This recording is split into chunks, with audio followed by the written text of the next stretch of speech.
Hello student, કેમ છો બધા લોકો? મજામાં? તબિયત પાણી સારા? Okay, happy good morning first of all. ચલો, હવે આપણે લોકો આજે અકાઉન્ટ સ્ટાર્ટ કરવા જઈ રહ્યા છીએ. કે ઘણા લોકોને આતુરતાથી રાહ હતી કે સર આપણે સ્ટેટનું એક ચેપ્ટર કમ્પ્લીટ કર્યું, તો અકાઉન્ટ ક્યારે? તો અકાઉન્ટ સ્ટાર્ટ કરીએ છીએ આજથી. અને સૌથી પહેલા તો ધોરણ 11 માં તમે સોરી કે કેટલા બધા ચેપ્ટર હતા, 2 પાર્ટ હતા. તો એ જ રીતના અકાઉન્ટમાં ધોરણ 12 માં પણ 2 પાર્ટ છે, પાર્ટ 1 અને પાર્ટ 2. ઓકે, તો એમાંથી આપણે લોકો પાર્ટ 1 સ્ટાર્ટ કરવા જઈ રહ્યા છીએ. ઓકે, તો સ્ટાર્ટ કરીએ. Account part 1. અકાઉન્ટ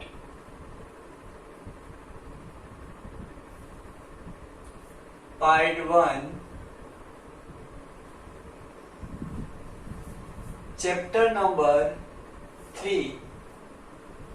કયું ચેપ્ટર સ્ટાર્ટ કરીએ છીએ? 3.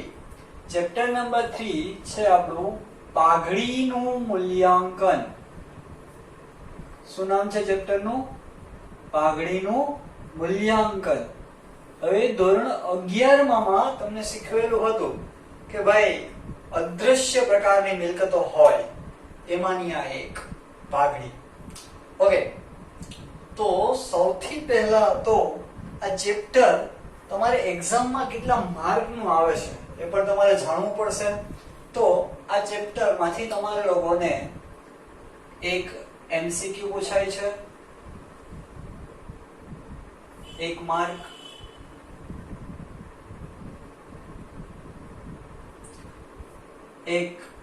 એક વાક્યનો પ્રશ્ન પૂછાય છે, ટૂંકો પ્રશ્ન, તેનો પણ 1 માર્ક. એક દાખલો પૂછાય છે પ્રેક્ટિકલ, જેના તમને એક દાખલાના 4 માર્ક મળશે. એટલે કે ટોટલ 6 માર્કનું ચેપ્ટર છે. ઓકે, એક એમસીક્યુ, એક વાક્યનો ટૂંકો પ્રશ્ન, એક દાખલો. 1 માર્ક એમસીક્યુ નો 1 માર્ક, ટૂંકા પ્રશ્નનો 1 માર્ક ને દાખલાના 4 માર્ક. ટોટલ 6 માર્કમાં ચેપ્ટર પૂછાવાનું છે. હવે ચેપ્ટર તરફ થોડુંક આગળ વધીએ તો સૌથી પહેલા તો પાઘડી. પાઘડી એટલે શું?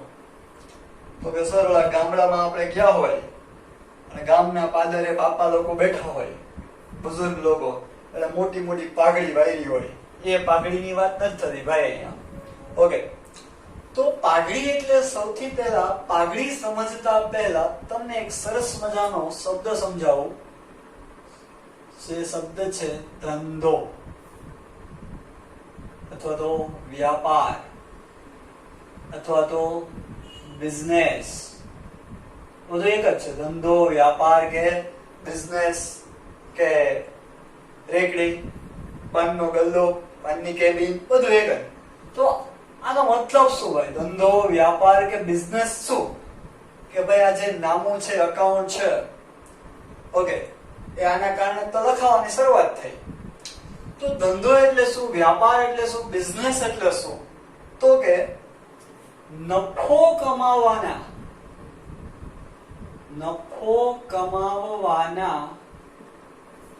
ઉદ્દેશથી કરવામાં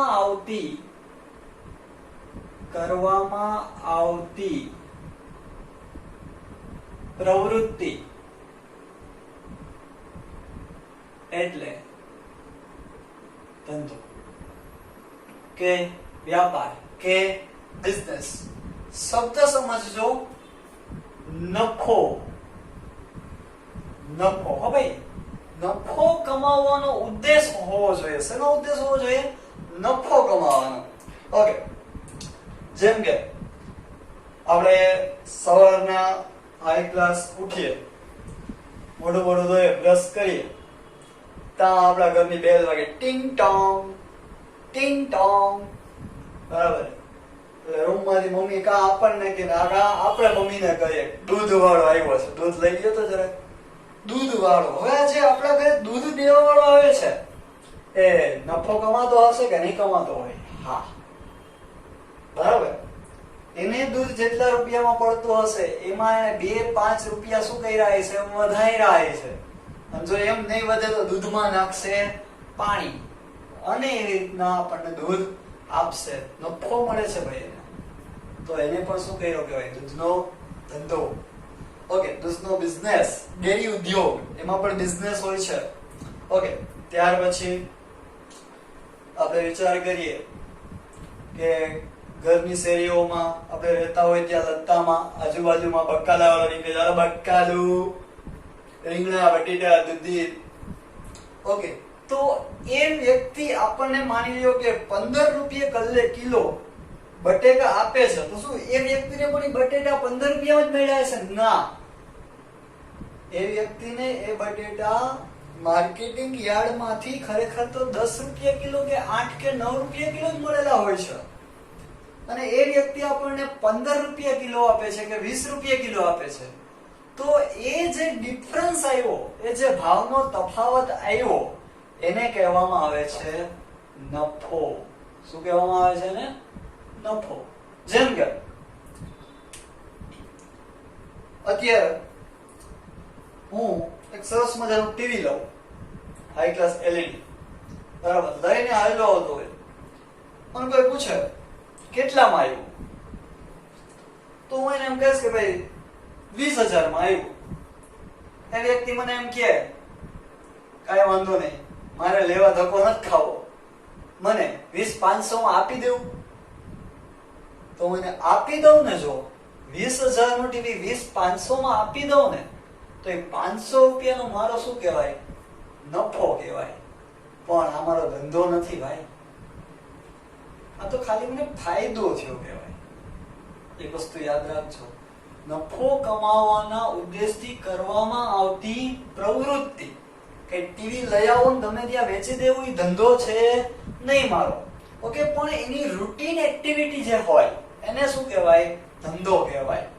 બરાબર, શાક બકાલા વાળો ધંધો ચલાવે છે, પાનના ગલ્લા વાળો ધંધો ચલાવે છે, આપણા ઘરની આજુબાજુમાં કરિયાણાની દુકાન હોય એ ધંધો ચલાવે છે, એ નફો કમાય છે. બરાબર. હવે આપણે બાજુવાળા છે એ આપણી ઘરેથી 2 લીંબુ લઈ ગયા હોય, બરાબર, અને આવે ત્યારે 3 લીંબુ જે તમારે ત્યાંથી લઈ ગયા હતા, બરાબર, એના કરતા થોડાક નાના છે, તો 1 લીંબુનો નફો કમાવાનો એમ ન કહેવાય. સમજાય છે? આનો આપણો ધંધો નથી 2 લીંબુ દેવા 3 લેવા. સમજાયું? ઓકે, તો નફો કમાવાના ઉદ્દેશથી કરવામાં આવતી પ્રવૃત્તિ એટલે શું કહેવાય? તો કે ધંધો. હવે બીજી વાત, સાહેબ, આ નફો, આ ધંધો અને આ પાઘડી, આને લેવા દેવા શું? ઘણી બધી. આ 3 વસ્તુને લેવા દેવા શું? તો કે ઘણું બધું છે, એકબીજા કનેક્ટેડ વસ્તુ છે. હવે જોઈએ પાઘડી એટલે શું એ સમજીએ આપણે લોકો. પાઘડી, પાઘડી એટલે શું? તો કે ધંધાની બજારમાં પ્રતિષ્ઠાનું મૂલ્ય દર્શાવતી અદ્રશ્ય મિલકત. કેવી મિલકત? અદ્રશ્ય મિલકત. ખાસ ધ્યાન લેવું, પાઘડી એ ધંધાની કેવી મિલકત છે? અદ્રશ્ય મિલકત છે. એમસીક્યુ માં પૂછાય છે. હવે આ સમજીએ આખી વસ્તુ. જો ધંધો, ધંધો કોને કહેવાય? તો કે નફો કમાવાના ઉદ્દેશથી કરવામાં આવતી પ્રવૃત્તિ એટલે ધંધો. ધંધાની બજારમાં પ્રતિષ્ઠાનું મૂલ્ય. કોનું મૂલ્ય? પ્રતિષ્ઠાનું મૂલ્ય. પ્રતિષ્ઠા એટલે શું? તો કે એક ઇમેજ, એક છાપ. અને એ છાપના કારણે, ઇમેજના કારણે જ માર્કેટમાં લોકો ત્યાંથી વસ્તુઓ ખરીદતા હોય છે અને જેના કારણે તેનો નફો વધતો હોય છે. તો જે ધંધાનો નફો વધારે ને, માર્કેટમાં એની પ્રતિષ્ઠા વધારે, અને જેની પ્રતિષ્ઠા વધારે એ ધંધાનો મૂલ્ય પણ કેવું? વધારે. એને શું કહેવાય? પાઘડી કહેવાય. તો સમજીએ. જેમ કે માની લો કે અમારે જુનાગઢમાં છે, કોઈને પણ ઈચ્છા થાય કે ગાંઠિયા ખાવા જવા છે. જુનાગઢમાં ગાંઠિયા ખાવા માટે લોકો ક્યાં જાય? તો કે ગીગાભાઈના ગાંઠિયા. કા ભાઈ ગીગાભાઈના ગાંઠિયા જ યાદ આવ્યા મગજમાં? કેમ કે જુનાગઢમાં એની શું છે? પ્રતિષ્ઠા. ત્યારબાદ વેરાવળના જો સ્ટુડન્ટ્સ હોય તો વેરાવળમાં ઈચ્છા થાય ગાંઠિયા ખાવા જવા, તો ક્યાં જાય લોકો? મધુરમના ગાંઠિયા ખાવા. ઓકે. ત્યારબાદ જો અલગ અલગ સિટીમાં બધી જ વસ્તુઓ અલગ અલગ પ્રતિષ્ઠા ધરાવતી હોય છે, એના નામ અલગ અલગ હોય. જેમ કે રાજકોટમાં ગોરધનભાઈનો ચેવડો. હવે ચેવડા બાબતની પ્રતિષ્ઠા એટલે કોણ? તો કે ગોરધનભાઈ. એની પ્રતિષ્ઠા છે. એનો ચેવડાનું મૂલ્ય કંઈક અલગ છે, એની પ્રતિષ્ઠાનું મૂલ્ય કંઈક અલગ છે ભાઈ. ત્યારબાદ આઈસ્ક્રીમ, તો કે રતનસિંહ માવજી. નામ આવી જ જાય આવું. અમૂલ આઈસ્ક્રીમ. ઓકે. ચોકલેટમાં તો કે ડેરી મિલ્ક, 5 સ્ટાર. આહા સાહેબ, અત્યારે મોઢામાં પાણી આવી ગયા. સમજાય છે બધા લોકોને? તો કે ધંધાની બજારમાં પ્રતિષ્ઠાનું મૂલ્ય દર્શાવતી કેવી મિલકત છે? આ અદ્રશ્ય મિલકત, દેખાય નહીં. જો અત્યારે કેમ પાણીપુરીનું, માની લો પાણીપુરીનું નામ આવે, ઓકે, તો અમારા જુનાગઢમાં છે સુભાષ પાણીપુરી, બરાબર, નારાયણભાઈ ભેળવાળા, ભેળનું નામ નારાયણભાઈ યાદ આવે. ઓકે. કેક, તો તમને લોકોને મોંજીનીસ યાદ આવતી હશે, બરાબર. જો આમાં ક્યાંય અદ્રશ્ય છે, કે દેખાતી નથી, એવી મિલકત છે. ઓકે. હવે ત્યારબાદ શબ્દ આવે છે મૂલ્યાંકન, એટલે કે અસર કરતી બાબતો. પાઘડીના મૂલ્યાંકનને અસર કરતી ઘણી બધી બાબતો છે, જેના કારણે એનું મૂલ્યાંકન થઈ શકે કે ક્યાં પાઘડી વધારે છે, ક્યાં પાઘડી ઓછી છે. ઓકે. તો આગળ એ જોઈએ કે પાઘડીને અસર કરતી બાબતો કઈ કઈ.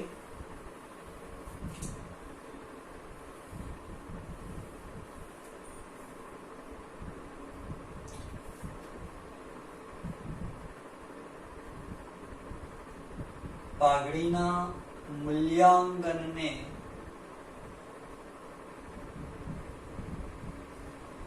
અસર કરતા પરિબળો, એટલે કે પાઘડીને અસર કરતા પરિબળો. ચલો, તો એમાં પહેલું છે ધંધાનું સ્વરૂપ.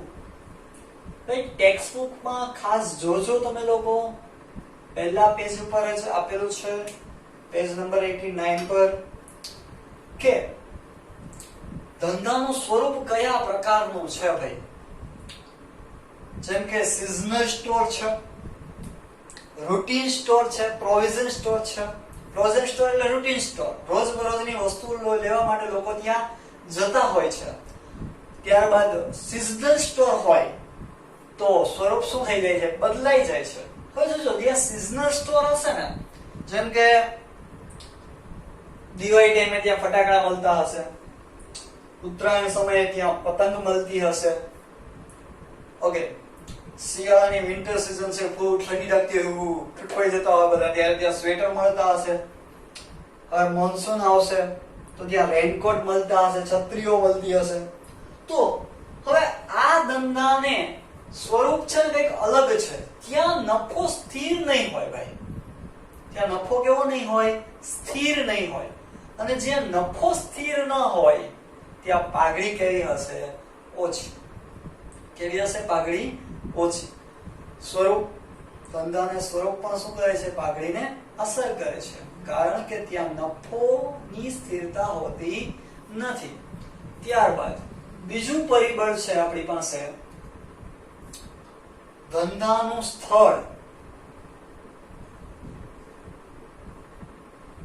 ખૂબ જ અગત્યનું પરિબળ છે ધંધાનું સ્થળ. ઓકે. અત્યારે ઉનાળાની ગરમી પડે છે, બપોરે આપણને એમ થાય કે અત્યારે કોઈ આઈસ્ક્રીમ ખવડાવે તો બહુ મજા આવી જાય. ઘણા લોકોના ઘરે તો સાંજે 4-5 વાગે પાર્ટી હોય, ગેમ રમે. અત્યારે કોરોના છે તો બધા ઘરમાં હોય, ગેમ રમે, શરત લગાવે કે જે જીતશે એ ગોલા ખવડાવશે, આઈસ્ક્રીમ ખવડાવશે. પેલા તો રાત્રે અગાસીએ બેસીને આવી પાર્ટી હોય. રોજ એક એક વ્યક્તિનો શું હોય તો કે ટર્ન બાય ટર્ન વારો આવે, વારા ફરતી વારણ, મેં પછી ગારો, એના જેવી વાત હોય. એક દી આ ગુલ્ફી ખવડાવશે, બપોરે આ આઈસ્ક્રીમ ખવડાવશે, રાત્રે આ ગોદા ખવડાવશે, એવું. તો અત્યારે અહીંયા ગરમી છે તો ગોલાનો બિઝનેસ ચાલે, બરાબર ને? હવે હિમાલયમાં ગોલાની દુકાન નખાય, ચાલે કોઈ દિવસ? બરાબર. હિમાલયમાં સિમલા મનાલી જાઓ અત્યારે, ત્યાં ગોલાની દુકાન નાખો તો ક્યારેય ચાલે? ના ચાલે. ધંધાનું સ્થળ ખૂબ જ અગત્યનું છે. અહીંયા ગોલાવાળા નફો કમાશે, ત્યાં કમાઈ શકશે નહીં. ત્યાં ભાઈ બરફ હાલતા ચાલતા હોય, અહીંયા આપણે હોતો નથી. એવી જ રીતના રણમાં તમે પાણીના બોટલો વેચો તો ચાલે? તો કે હા ચાલે, બરાબર. સૌથી વધારે વરસાદ થાય ક્યાં? તો કે ચેરાપુંજીમાં. ત્યાં કોઈ પાઉચ ન માંગે, સમજે? ત્યાં પાણીની બોટલ હાલે, પણ ત્યાં પાણીની તંગી ન હોય, ત્યાં પાણીની ટેન્કર ફેરવવા ન પડે. ઓકે, એટલે ધંધાનું સ્થળ અગત્યની વસ્તુ છે. ભાઈ એક જ લાઈનમાં શાકભાજીની 10 દુકાનો હોય ને આપણે 11મી ખોલીએ, આપણી ચાલશે નહીં. આપણા નફાને અસર કરતી બાબતો છે, ત્યાં પાઘડીઓ ઓછી હશે. સમજો ધંધાનું સ્થળ. ત્યારબાદ ત્રીજું પરિબળ આપણી પાસે આવે છે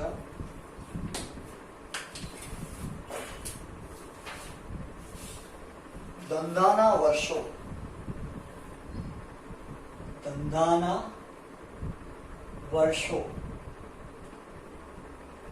હમણાં જ હું તમારી સામે ઘણા બધા પ્રોડક્ટ માટેના પેઢીઓના નામ બોલ્યો કે ભાઈ વેરાવળમાં કોઈને ગાંઠિયા ખાવાનું મન થાય તો મધુરમના ગાંઠિયા ખાવા માટે જાય, હરસિદ્ધિનું દૂધ પીવા માટે જાય. શું કામ ભાઈ? તો કે વર્ષોથી આ દુકાનો છે, એટલા માટે ત્યાં જાય છે, એટલા માટે તેનો નફો વધારે છે. જુનાગઢમાં ગાંઠિયા ખાવાનું મન થાય તો ગીગાભાઈના ગાંઠિયા ખાવા માટે જાય, બરાબર. ગોદા ખાવાનું મન થાય તો રાજકમલ ગોદામાં જાય, બરાબર. જુનાગઢની વાત કરું છું. ઓકે. પફ કે સેન્ડવિચ ખાવાનું મન થાય તો A1 માં જાય, રાજકોટમાં તો કે રામોર શ્યામમાં જાય. તો આ બધા વર્ષોથી બિઝનેસ ચલાવે છે, જેના કારણે એ પેઢીનો નફો કેવો હોય છે? વધારે, પ્રતિષ્ઠા વધારે છે માર્કેટમાં. ઓકે. ત્યારબાદ તમને ચોકલેટ ખાવાનું મન થાય તો પેલા ડેરી મિલ્ક જ કેમ માઇન્ડમાં આવે છે? વર્ષો જૂની પ્રોડક્ટ છે. કોલ્ડ ડ્રિંકમાં તો કે થમ્સ અપ, માઝા, પેપ્સી, વર્ષો જૂની પ્રોડક્ટ છે ભાઈ. એની માર્કેટમાં શું છે? એક પ્રકારની ઇમેજ, પ્રતિષ્ઠા છે. ઓકે. તો એના કારણે પણ એની ધંધામાં શું હોય? વધારે પાઘડી વધારે હોય, વર્ષો જૂની વસ્તુ છે. ઓકે. નંબર 4, બજારની સ્થિતિ.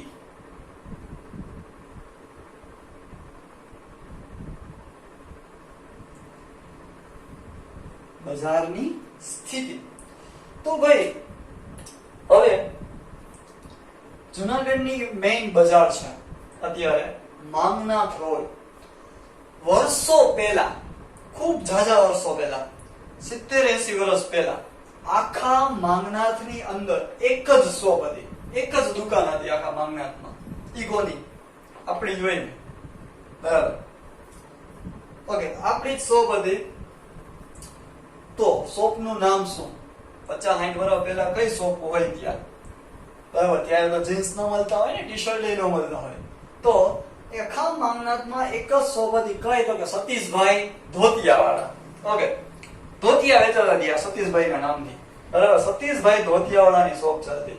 આમ ગામો ગામથી બધા લોકો ધોતિયા લેવા માટે આવે ત્યાં, બરાબર. આમ એમજી કાળવા ચોકથી લાઈન હોય, આમ પંચરડી સુધી લાઈન હોય, બરાબર. તો હવે આ કેવો બિઝનેસ કહેવાય મારો?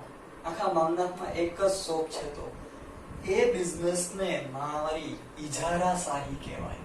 શું કહેવાય? ધંધાની ઇજારાશાહી. આખા જુનાગઢમાં, આખા માંગનાથમાં ઇજારો ધોતિયા ઉપર કોનો? તો કે સતીશભાઈ. સમજાય છે બધા લોકોને?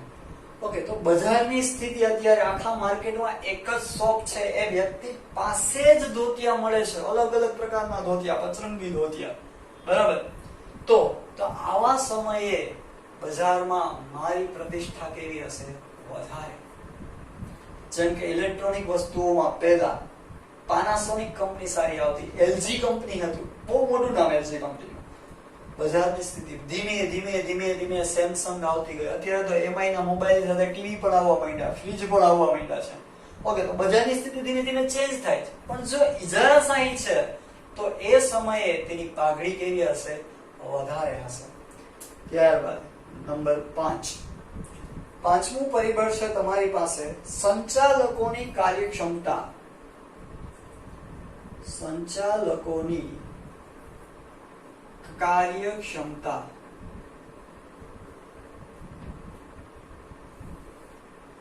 ચલો ભાઈ, ખૂબ જ અગત્યનું પરિબળ છે.